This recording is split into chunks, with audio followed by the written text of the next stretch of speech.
A very good afternoon from Suva. Pacific greetings to colleagues, partners, friends, those joining us within the Pacific and overseas. Pacific greetings. Welcome to this Pacific Blue Line webinar at the forefront against deep sea mining.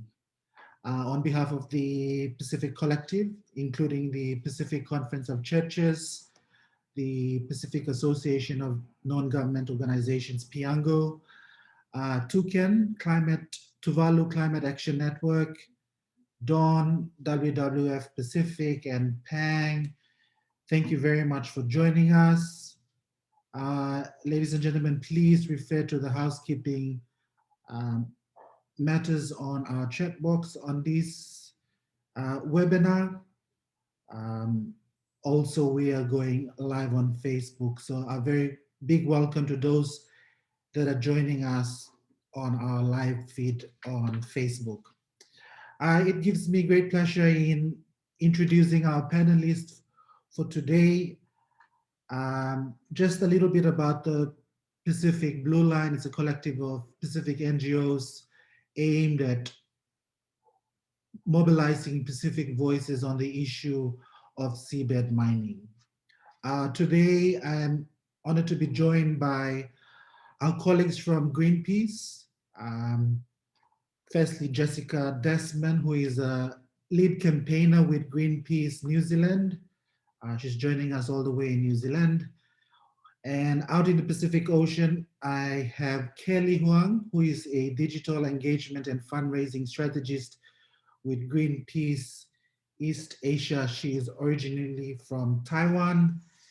And our main speaker this evening or this afternoon, he's from Fiji, Victor Pickering from Fawn Harbor. He has been with Greenpeace for the past 11 years. He is currently on board with Kelly on board the Greenpeace Rainbow Warrior. They're currently in the Clarion Clipperton Zone. Very good afternoon. Welcome, Kelly, Jessica, and Victor.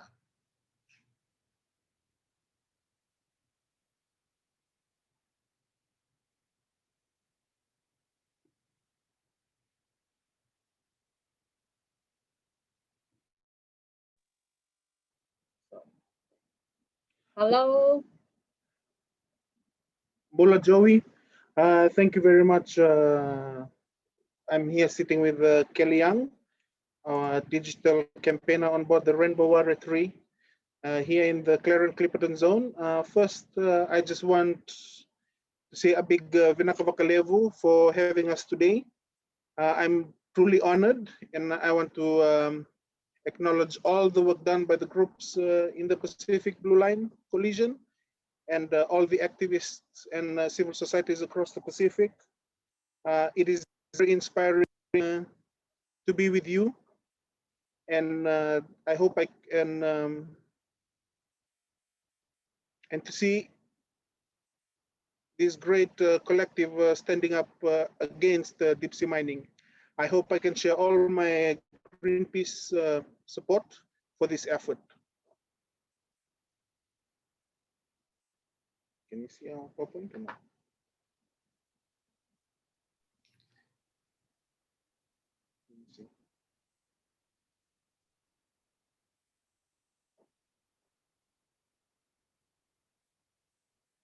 Hi. So shall we go into our presentation? Yes, Kelly, the session is open to you. Please take us through your presentation, and then we'll have Victor with his storytelling after your presentation. What are you currently doing out in the CCZ? What is the Rainbow Warrior doing? Recently, we saw media stories that have captured what Greenpeace is doing out in the Pacific Ocean in response to some of the industry players currently doing exploration. Okay. Can you see our slides well?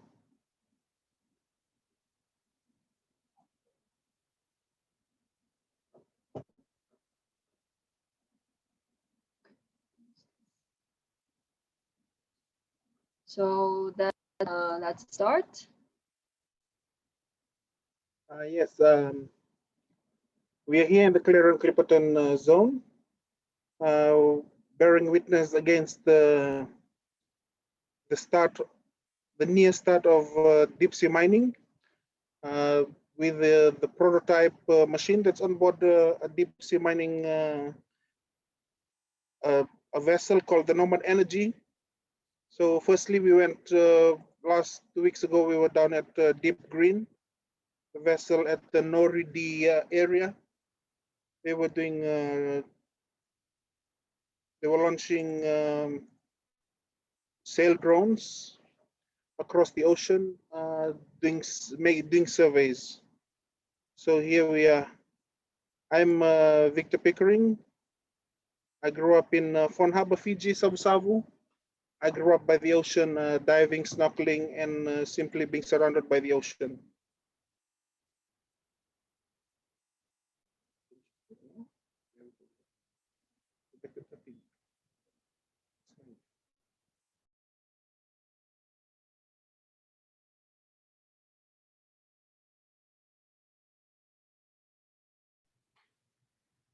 Kelly, you currently mute, sorry.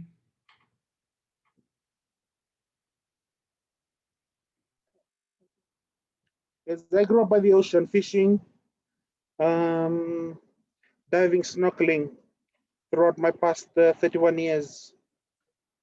I've seen there's a lot of big change in the ocean as well, especially from the corals that has been bleached due to the sea warming, and also the storms that we are getting recently now. Like before I left home, there was about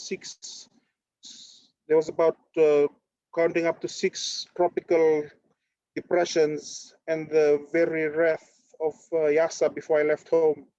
This is the sign that we are on the verge, that we need to start standing up against the climate destruction. And now with deep sea mining, a new issue in the ocean, and as the carbon sink for our planet, so it means that it absorbs all the carbon, absorbs the carbon from the atmosphere. And if deep sea mining continues, this will disturb the carbon that's below the seafloor and really pushes over the tipping point of our survival. As we all know that we are Pacific Island people, we rely on the ocean for our daily lives. We fish the ocean for our food. We use it as a mode of transportation to and from the islands. So, and also we use it for our economy as well in terms of tourism, especially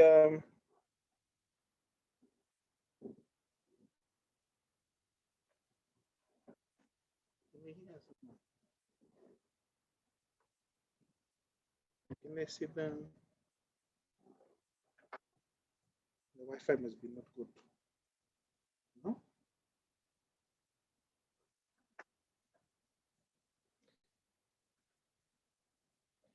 It's good. Yeah, for the past 2 weeks, I've watched. I was in a small inflatable as the 2 mining ships paraded with the monster machines here at the Clarion Clipperton Zone. They don't belong here. They will mine the oceans. Mostly, it's the global North corporations coming into the Pacific zones and trying to take out what is best for them, leaving us with little profit and running away. And some of our Pacific Island countries have been giving into this. And this is not right. We have been exploited firstly by the nuclear testing in Mururoa, and now they're trying to exploit us again with deep sea mining. Yeah, we've been observing the Nomad Energy. The Nomad Energy is here, maybe a mile away from the Greenpeace Rainbow Warrior ship. We have seen that there has been from the recovery of the Patania 2.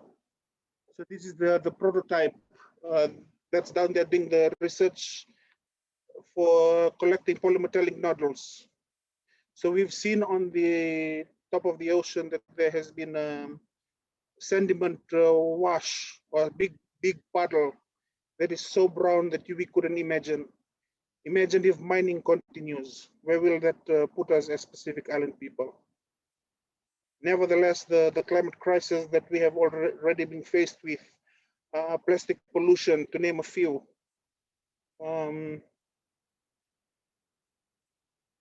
Yes, this will also change the movement of our fish, especially if the water becomes murky and cloudy.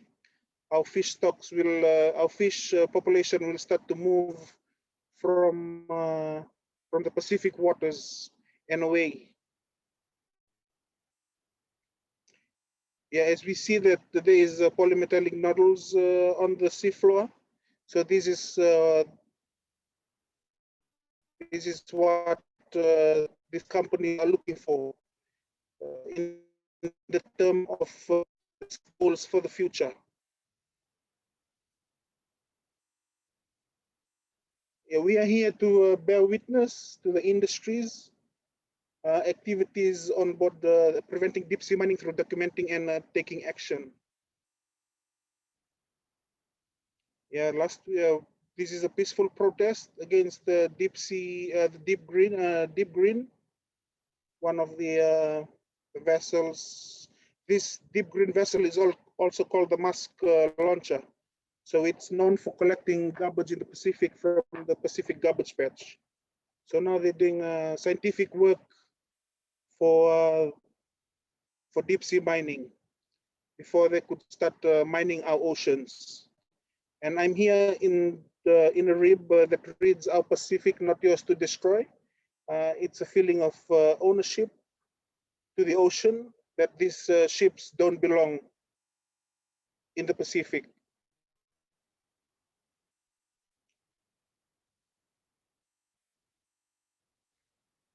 Yes, there has been some studies made that at its ocean floor there are new species in this marine ecosystem. So there was Casper the ghost octopus, sea pangolin, and the jellyfish, and we need to protect their home and our home as well.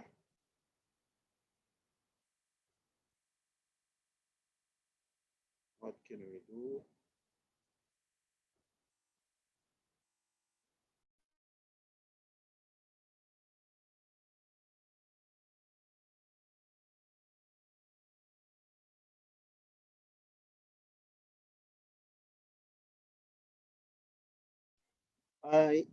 What we can help to do is we can spread the message against these destructive monsters.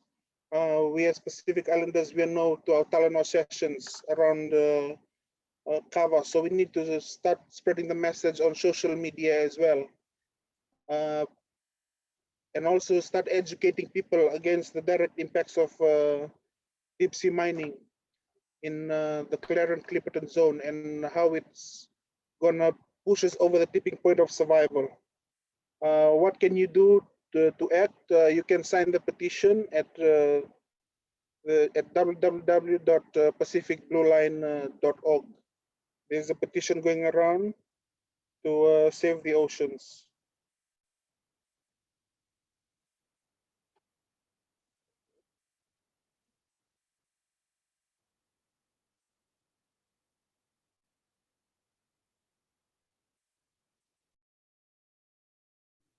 Kalevu.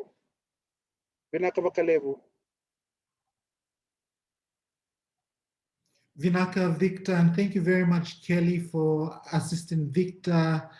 Thank you for joining us all the way from the CCZ. Before we invite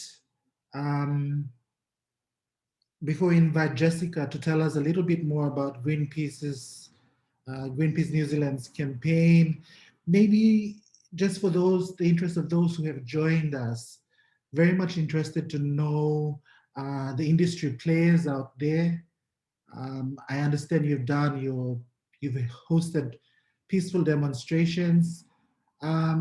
Victor, who are the key industry players that are currently carrying out exploration in the CZZ?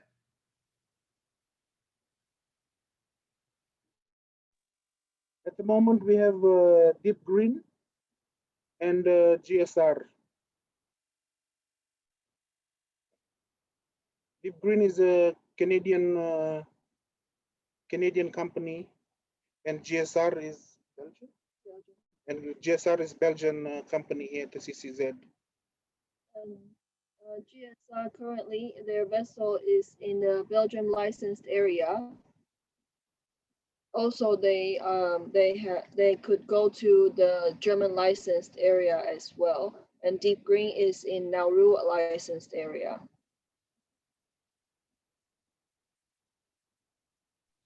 And when Kelly says in Nauru's licensed area, Nauru is a Pacific sponsoring state, has tournament agreements with Deep Green. Thus, Deep Green has permits to explore the tournament areas. Victor, what does it mean for you as a Pacific Islander out there, seeing these large shipping vessels, the exploration that they're doing? What does it feel for you as a Pacific Islander who is carrying out peaceful demonstration as part of the Rainbow Warrior? Would like to just hear your personal experience. I feel like we have been bullied. We are small island developing states, bullied by bigger countries. They burn a lot of carbon emissions, and we face the wrath of this. Now they're coming into deep sea mine, the ocean, and we, the Pacific Islands, going to feel the wrath of it as well. So yeah, it's quite a feeling to have. Every time I look at the ships, and I always tell myself, like, why do we need more minerals for this planet? Why don't we go recycling? Why don't we look for other means? It's because we have depleted everything, and then we are looking for new resources to deplete as well.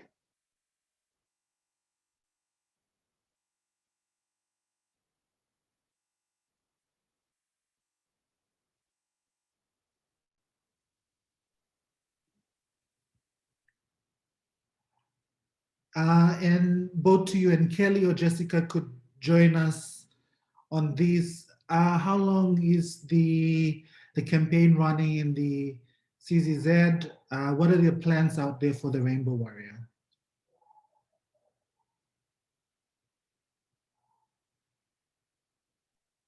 Maybe I will pass on to Jess to talk about the campaign a bit, like how long we have run this campaign in the Pacific region, and then I can chip in on the ship tour we have now. Okay, kia ora everyone. As Joey kindly said, my name is Jess. I'm based in Aotearoa, New Zealand, in very rainy Auckland today. And as Victor said at the top of the call, it's really an honour to join you all today. And we just want to really acknowledge all of the work that's been done across the Pacific and bring our support to that work. Here in Aotearoa, New Zealand, we have been, Greenpeace here has been looking at seabed mining companies who have come to New Zealand shores to seabed mine inside New Zealand waters.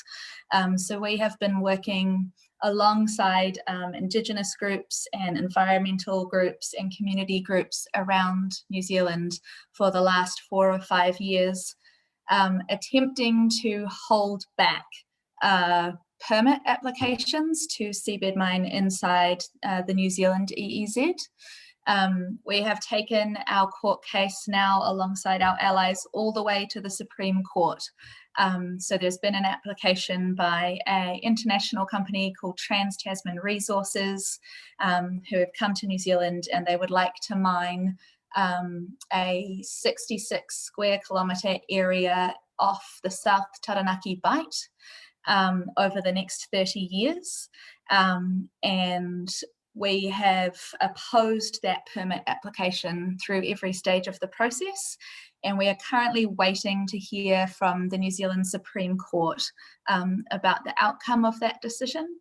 And I just really want to acknowledge as well the groups that we've worked alongside in trying to oppose this enormous company that has come to our shores. So Ngāti Ruanui and Ngāroru, who are the local iwi and taranaki of those areas, the Kiwis Against Seabed Mining activist group, and all kinds of environmental groups who have come together to oppose this.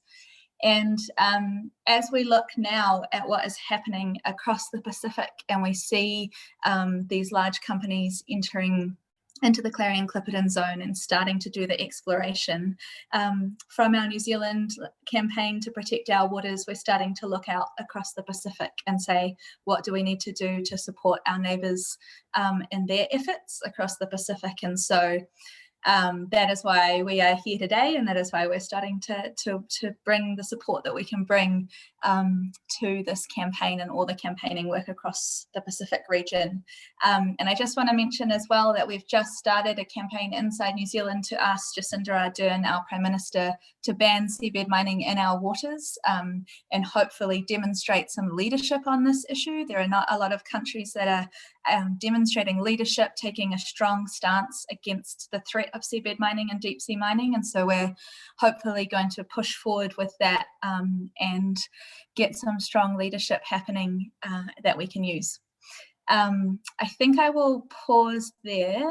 I have forgotten what the earlier question was. Yes, about the campaign. So we are, obviously the Rainbow Warrior is currently in the area, and there will be activities over a period of time, and they are there to bear witness to what Deep Green and GSR are doing out in the area.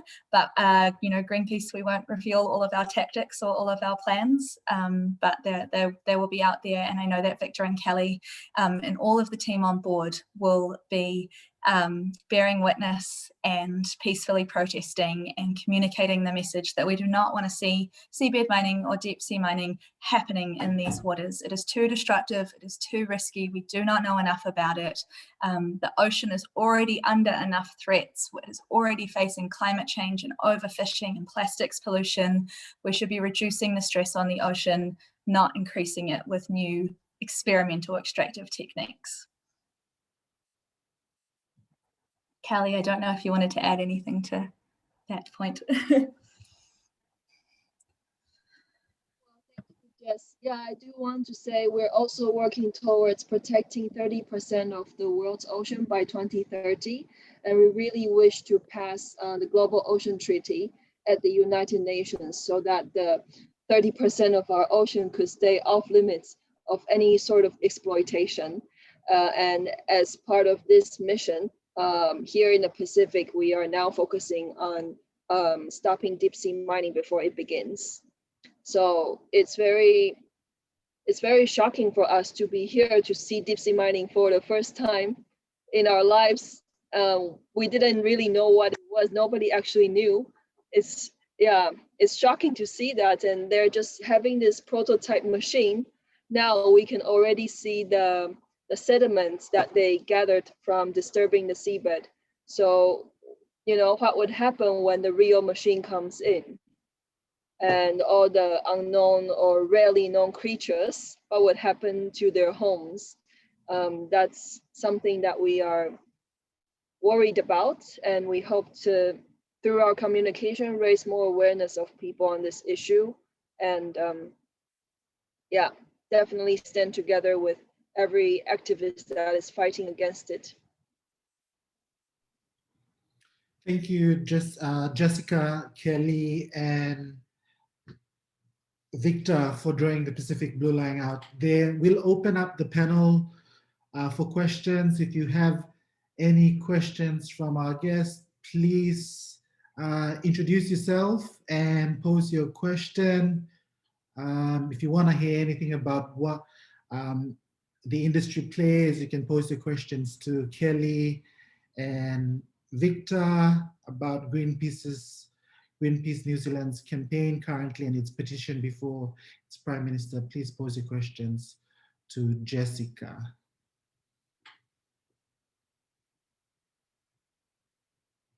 Donna, would you like to ask your question?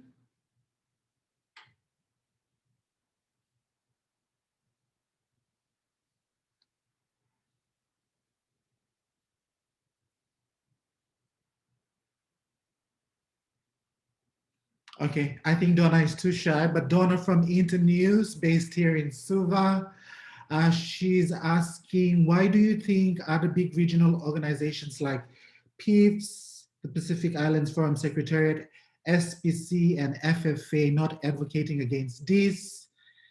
PIFS speaks of the Blue Pacific, but this is certainly against against protecting our oceans. And FFA always talks about illegal activities like illegal unregulated fishing. Why are they not speaking up? And if they are, why have not we had enough about this? I'm happy to speak a little bit to this, and then Kelly and Victor, if you want to jump in, you're very welcome, of course. I think that's a really complicated topic. I think there's a couple of things going on. First of all, this is a very political issue. So we have, as Victor said, companies from the global north who are coming and essentially courting the opportunity to be able to mine in international Pacific, in the Pacific Ocean in international waters, and they're using Pacific Islands sponsorship in order to be able to do that. So there is an element here of courting different nations to be able to gain access to areas that have been set aside for developing island states. And it means that inside some of the bigger political forums, there's this tension and this conflict that happens. I also think this is quite a new industry, right? So what Victor and Kelly are observing are the first tests in the world. So we're looking at something that is just getting started. We're looking at experimentation. We're looking at an industry that's finding its feet and finding its way through all these political processes. So I think we will hear more and more about the threats and the issues. But I guess the big thing from our perspective is we need to stop this before it starts. We don't want to spend another 40, 50 years trying to stop an extractive industry that is already going when we know how dangerous and risky it is. We need to nip it in the bud and stop it before it starts. And Victor, I don't know if you want to add anything to that. No, thank you, Jess. Maybe just to add on to Jessica, since the Pacific Island leaders launched the regional regulatory framework in 2012 in Cook Islands through SPC, then SOPAC, we had Pacific groups that have been opposing the legal framework and the whole advancement of deep sea mining exploration within the region. It's unfortunate that regional crop agencies have not taken a position, even though there are a number of Pacific Island states that have been pushing for a moratorium. You've had national institutions like the PNG National Fisheries Authority that, memory serves me correct, 3 years ago had raised concerns about its tuna migratory routes in the Bismarck Sea in response to Nautilus. So we have some serious concerns raised by national authorities, which we've been trying to push some of the regional crop agencies to either have a independent social impact study or have a position that informs this new form of mining. I think Phil had a question to ask from New Zealand. Phil, would you like to ask?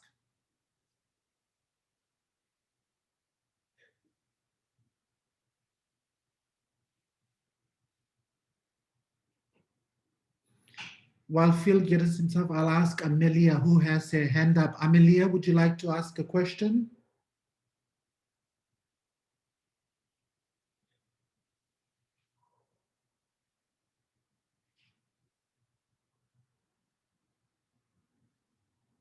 Amelia, you would, sorry.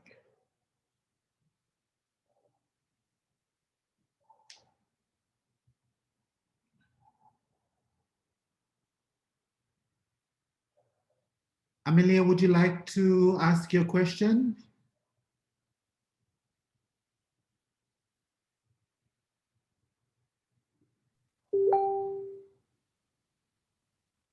Okay. I'll just, Hi, Joey. Can you hear me now? yes. Okay, I'll ask my question. Thank you to Victor and Kelly for putting in the hours and putting yourselves out at risk out there in the middle of the ocean for us all, and to Jessica for all the work you're doing, and to the Blue Line Collective for all that the Blue Line is doing. Just a question around that might help is can you explain where the Clarion Clipperton Zone is and how big the area is that is being planned to mine if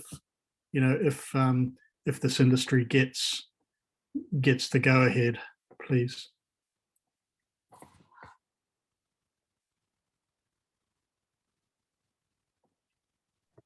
Kia ora, Phil.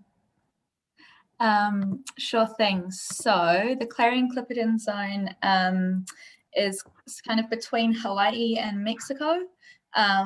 And so currently I believe the Rainbow Warrior is about 900 nautical miles offshore from Mexico City. And it is as wide as the continental United States. So we're talking about a very large area. I think up to 4.5 million square kilometers is the full Clarion Clipperton Zone. And it's punctuated by seamounts, which are underwater mountains, which are home to enormous amounts of biodiversity, possibly some of the most biodiverse places on the planet. Yeah, so it's an enormous expanse, and it is being prepared for mining exploration that could be on an incredibly large scale when you consider that kind of size of the seabed. And I think it's worth flagging, as Victor said in his presentation, we're talking about the loss of biodiversity in that area. We're also talking about impacts far beyond that area. Because of the way that the currents work and the ocean is incredibly interconnected, when we discharge the sediment plume into those areas, that has the potential to travel, it has the potential to interfere with light and create sediment for a much larger space. And we're also going to be interfering with a huge amount of the biggest carbon sink that we have on the planet, which is the deep seabed. So it's really very concerning in terms of the size and scale of the potential operations they're testing for now.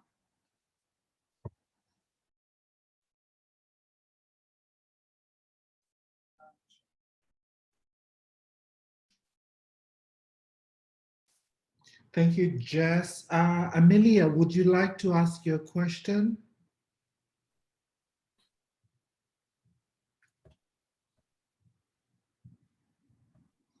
Tamani? We have Kevin. Kevin, please ask your question.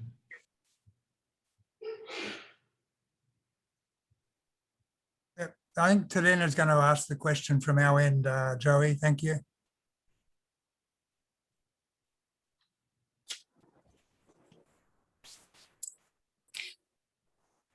Kia ora, my name is Terena Kotakawiki. I'm the project officer here at the Pukaria Society in Rarotonga, Cook Islands. And I was just, I had a question. Have more mining machines been tested yet in the Clarion Clipperton Zone, or is it just Patania 2 so far? Thank you.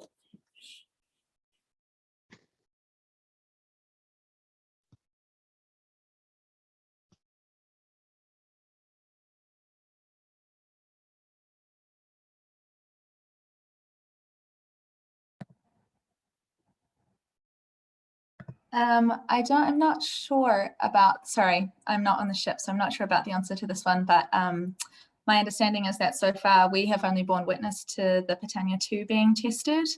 And I'm not sure if there are plans to test other machines that we are aware of as yet.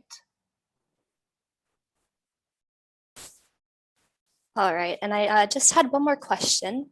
Do we have any idea how many machines might be on the seafloor at any one time if the mining were to start? Yeah, that's a really good question, and I can't give you a firm answer on that. I think that is going to be part of the testing process as well. You know, how far can we scale? How far can the company scale? How useful is it? And you know, where is the kind of cost benefit analysis of that? So I think that is to be determined, and we'll have to wait and see at what kind of speed and scale the machines will be able to be rolled out.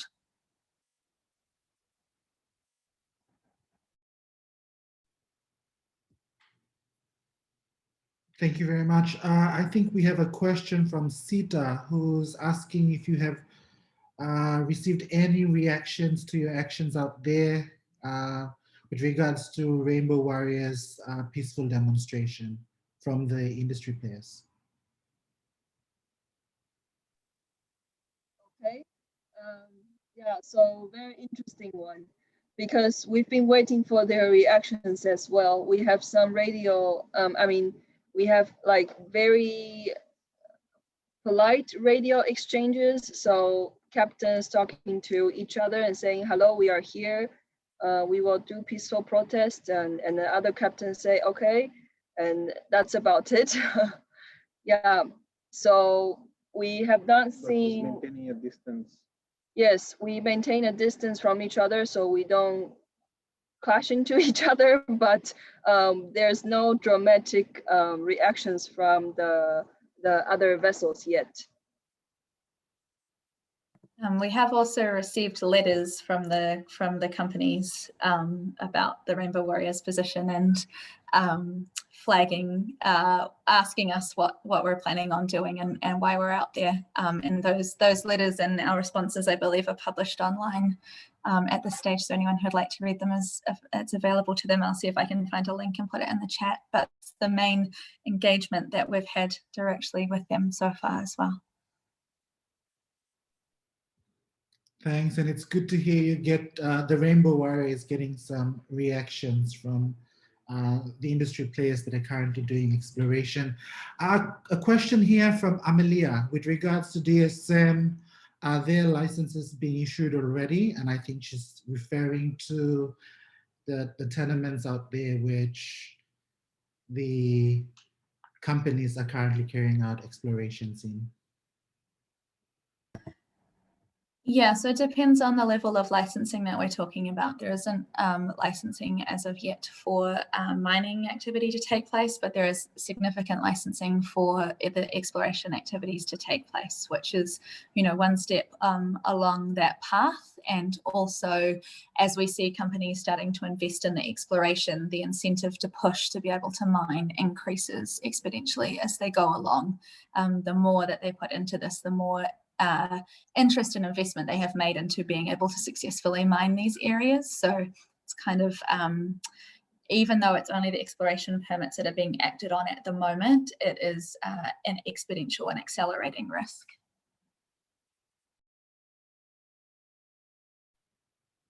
Thank you, Jess.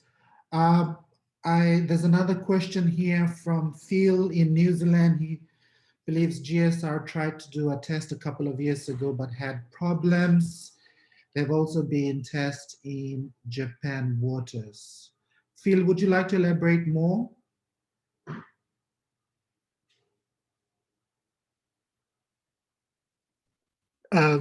Thanks, Joey. Not much more to elaborate. Just those points. GSR, I believe, had trouble when they tried to test the Britannia, and went back and took 2 years for them to sort out the problems that they had. And in Japan waters, there were tests there, and they successfully mined a small area to test the process. Just wanted to inform in relation to an earlier question. Thank you. Thanks, Phil. I think there's an anonymous question here, and it is to Victor.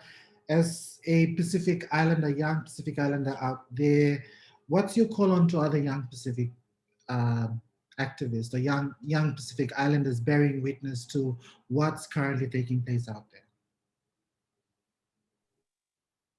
Yes, to young Pacific Islanders, it's about time that we draw the Pacific Blue Line and we say no. And we don't always say, like, we don't give them a try time, but we always come up with the right decision to say no. Because if you give them an inch, they will take a mile. And this, for activists, you can spread the word, use the social media to get this message across your island friends, pass it over in your Talano sessions, talk about deep sea mining. Vinaka. Thank you, Victor. There is an anonymous question, and it's in reference to global ocean treaty. Would it help curb the issue or hold progress of seabed mining? Could this treaty be implemented correctly? I'm not sure if you want to take that, Jess. Yeah, I can speak to that. So the Global Oceans Treaty that is being negotiated by the United Nations over the last couple of years, it could pave the way to us being able to be able to create international ocean sanctuaries, so ocean sanctuaries that exist in international waters. That isn't something that we have the legal mechanisms to be able to do successfully at the moment.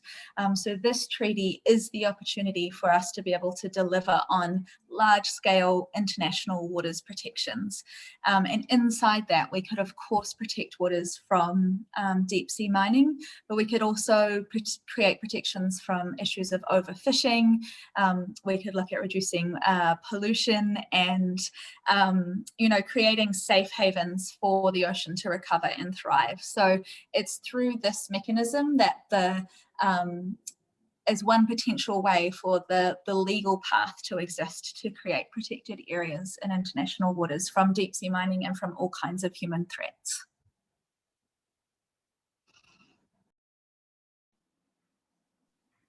Thank you. And Elise Haffa, would you like to ask your question? That's a really good question.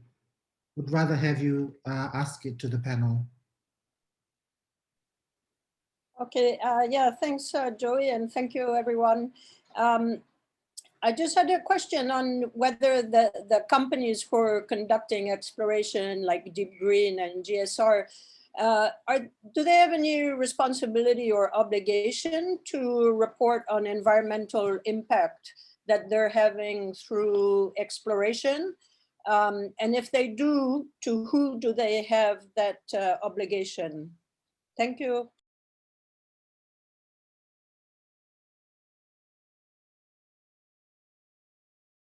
Sorry, I was on mute. Yeah, so this is one of the real concerns, right, is where does that obligation lie, and where do the kind of promises that companies are making to various countries, how are they held to account for those promises? So at the moment, there is very limited obligation, and we see that, in the past, we've seen historically the way that the companies from the global north have been responsible for their environmental impacts in the Pacific has also been very limited. So we're taking quite a cautious approach to these sorts of promises. And I think that and I think that this is kind of one of the real concerns, is that the environmental impacts are not what is being prioritized at the moment. The reporting bodies that they should be going through to include the International Seabed Authority, but there's very limited EIA requirement that is happening through the process of this testing and through the framing of the draft laws around what future mining activity might look like.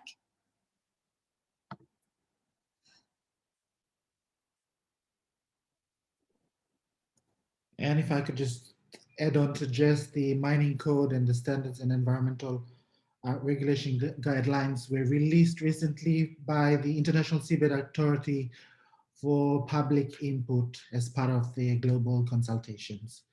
So we still have a draft working mining code that needs to be informed, yet exploration is taking place in our waters. Tamani from Fiji, I see you have a question. Would you like to ask your question?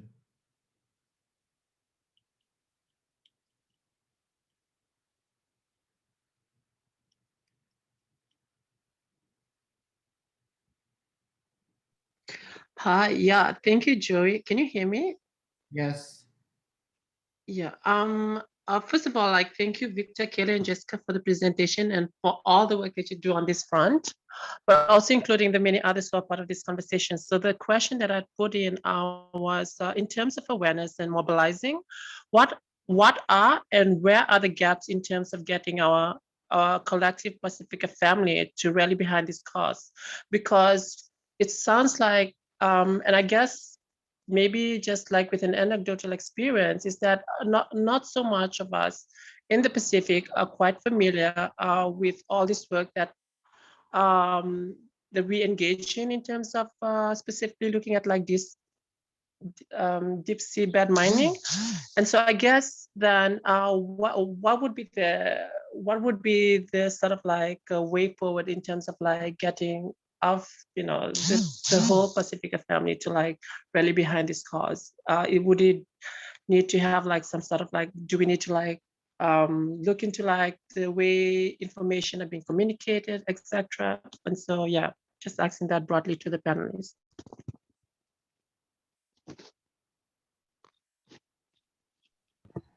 I think that's a really wonderful question. Thank you for asking that. Sorry, Kelly, I just saw you come off mute. Do you want me to go first and then you guys can go, or vice versa? Cool. I guess the quick thing that I'll say about that is I think you already hit the nail on the head, right? It's the awareness of what is happening and being able to kind of spread the word as far as we can, and speaking to everyone across the region about this issue. And I would say from the Greenpeace Aotearoa side, from Greenpeace New Zealand, we really want to offer our support to anyone who is making any efforts to spread the word in any of the Pacific Islands and across the region, talking to your family, talking to your friends, and beyond that. If there are ways that we can support that work, please feel free to reach out to me and Joey. I'm happy for you to share my contact details with everyone on this call, basically to say, if there is support in terms of how to communicate it, or you want help making materials, or being able to fund events or anything like that, just let us know, because we're here to support the spreading of the word across the Pacific, and we want to help all of the efforts to do that. And Victor, I'll let you speak as well. Sorry, I'm fast on the unmute. Thank you, Jess, and thank you for the question. It's a very, very nice and important one, and that's why we're here. We're here right now, is to tell the stories to you guys. Even though the internet on the ship is really unstable, but we make it happen today because we really hope that more and more people will know what is happening now at sea. And once you have seen that machine, you will not allow it to go ahead. It's just not going to happen. So yeah, definitely we need to bring awareness to each other. And also I have full respect for Draw the Pacific Blue Line community and all the activists, because I know there's a dedicated group of people working on this. We all know. We really hope that more of their stories are heard and known. So I think maybe Joey could also help on this question as well. Definitely you have more experiences on mobilizing the community around stopping deep sea mining. Thank you, Jess and Kelly.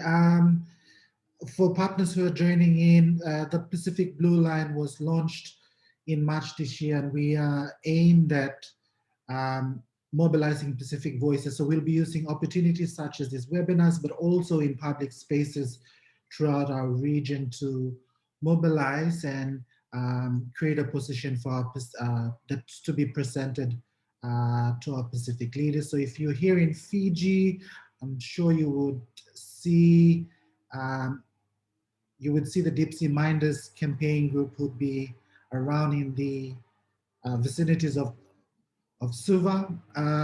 It also will be launching a whole month of ocean-related stuff. So all the conservation groups along Mafu and other partners will be joining in to commemorate, kick off the Decade of Ocean Science here in the Pacific.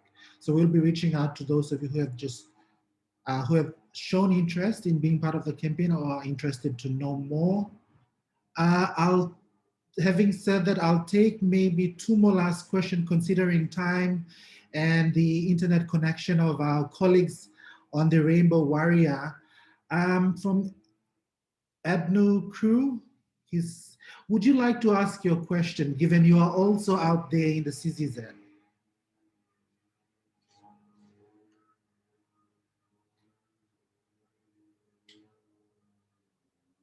Edna says he's a scientist also on a not mentioned third research vessel in the CCZ doing independent environmental impact assessments. He's asking, or he or she, sorry, is asking, what do you think should be their role? While I let Kelly and Victor respond to that. Regarding environmental impact assessments for deep sea mining at the ISA, that's a comment by Sita. Oh, and there's also a comment from Donna, who is very much interested in the context of the panelists. Maybe we'll go back to Ednu's question. Ednu, would you like to ask your question?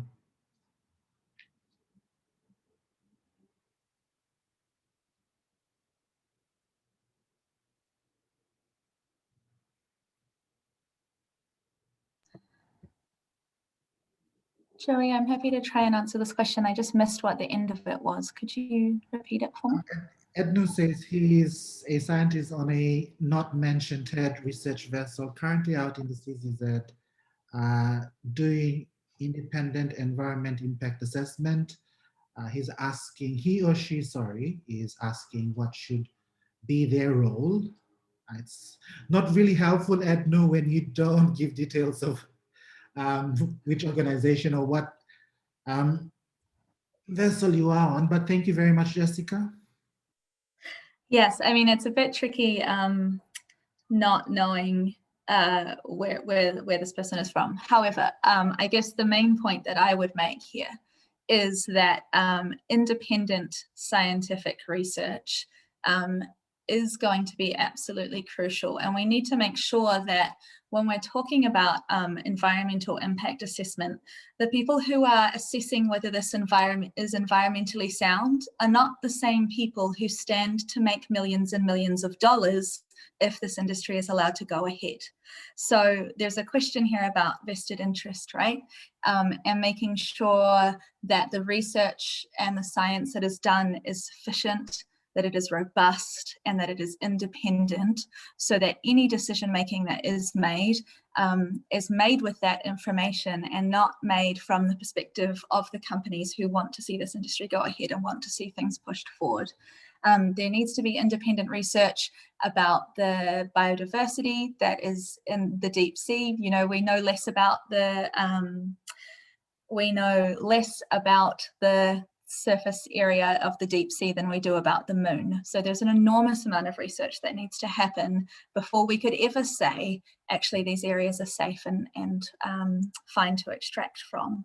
And I think, yeah, the key point that I want to make here is about vested interests.